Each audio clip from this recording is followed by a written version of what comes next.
প্রথম প্রশ্নটি হলো সরকারি উপাধি কে ধারণ করেন। অপশনগুলি হলো এ দ্বিতীয় Chandragupta, B Kumaragupta, C Srigupta, D Samudragupta. উত্তরটি হলো এ। দ্বিতীয় প্রশ্নটি হলো কোন সাম্রাজ্যকে দ্বিতীয় মগধ সাম্রাজ্য বলা হয়। অপশনগুলি হলো এ কুষাণ, বি চোল, সি গুপ্ত, ডি সেন। উত্তরটি হলো সি গুপ্ত।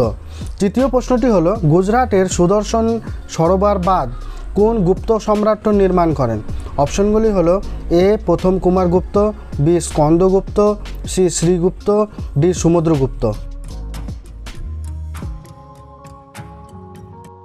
উত্তরটি হলো বি স্কন্দগুপ্ত।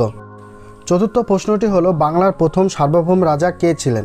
অপশনগুলি হলো A Harshavardhana, B Harishchandra, C Shashanka, D Dhruvasena. উত্তরটি হলো সি শশাঙ্ক। শেষ প্রশ্নটি হলো শকাব্দ কোন বছর থেকে প্রচলিত হয়। অপশনগুলি হলো এ 70 খ্রিস্টাব্দ, বি 75 খ্রিস্টাব্দ, সি 78 খ্রিস্টাব্দ, ডি 80 খ্রিস্টাব্দ। উত্তরটি হলো সি 78 খ্রিস্টাব্দ।